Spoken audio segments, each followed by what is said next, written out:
I'm a supplicant today because I want everyone in the club, every Toastmaster in all 144 countries, I want us to take the education program in Toastmasters and get the most out of it. Now, what you want out of it is going to be different than what you want out of it. And what Steve Pyatt wanted it get out of it in my first year of Toastmasters is different than what I want to get out of it now. So let me ask you a silly rhetorical question. Let's say you get in your car, you drive around town, but you don't really have a destination. Are you going to get to a destination? You might, might find yourself back at home where you started.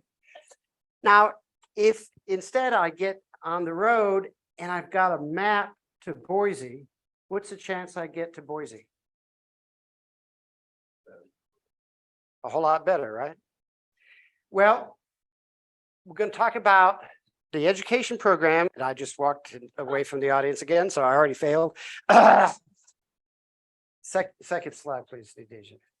That's the problem with having slides at the other club at the prison.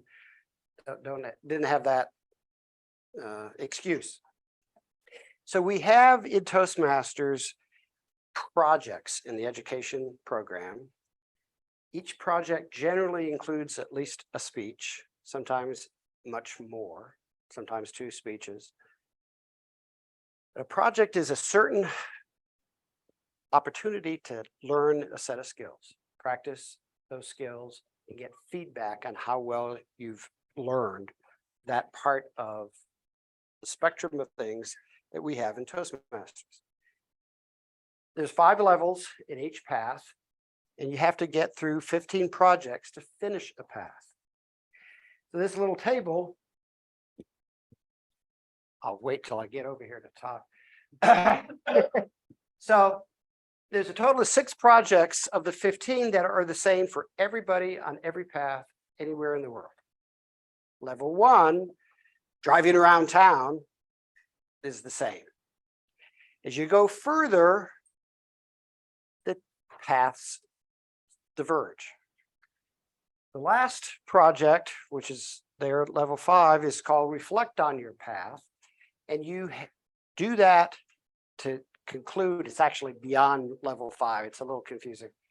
So you do that so that you share with the club, what have you learned from your journey? You get to Boise and you talk to people and say, it was a beautiful day, thunderstorms, whatever it was that you saw, that you experienced on the way over to Boise. Next slide. So picking a path, there are 11 choices. We'll talk a little bit about the various paths and who in the club is on each path. Question number 1, are you primarily interested here in Toastmasters learning communication skills or leadership skills? Again, that's going to differ for different people. It will vary over time. And all the paths have a mix of these, but the mix is a bit different. If your answer is speaking skills, next slide, there are 3 paths that you should consider. Presentation mastery is the best path to learn the basic fundamentals, and most new Toastmasters, I highly recommend taking that path.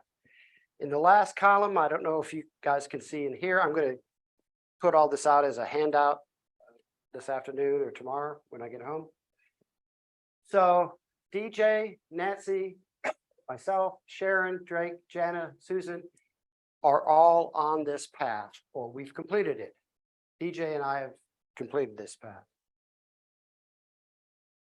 Level 4, as you're moving up the levels, level 4, you have to manage a difficult audience where people are planted to interrupt you and cause you trouble. It's fun, sort of. The next path is engaging humor, which is not to be a stand-up comedian. It is to learn how to take humor in like the everyday life and mix it into your interactions, your speeches, and so forth. And the third one here is visionary communication, which, despite the name, is really about communicating change. Next slide. Well, there's still 8 paths. So the second question is, are you primarily, if you're into leadership, leading people toward an outcome or leading an organization? Those are very similar. So these paths are fairly similar. Next slide. If your answer is outcome, then these paths make the most sense for you to consider. And let's see, to avoid looking behind me. Effective coaching. Sharon, Jimmy, Mira, Bryant are working on that path. Innovative planning. Jimmy's finished it. Mick has started. Persuasive influence. DJ, Donna, and I've, in this case, finished it. Leadership development. These are similar paths. Various projects are at the levels 3, 4, and 5 are similar. There's a bit of a difference, and you can see it reflected in the title of the path. So effective coaching, a little bit more emphasis on coaching individuals in your team. Innovative planning is a bit more emphasis on planning and so forth. Next slide. If your focus is on leading an organization, such as being a Toastmaster Club officer for the next 6 months, which we'll get to later today, then dynamic leadership and strategic relationship, team collaboration, motivational strategies are the paths for you. Curiously enough, team collaboration, no one in the club has done this particular path. Motivational strategies, DJ, Mira, and I have all finished it. Both Desiree and Jana have started it. So there's a wealth of things in the Toastmaster education program.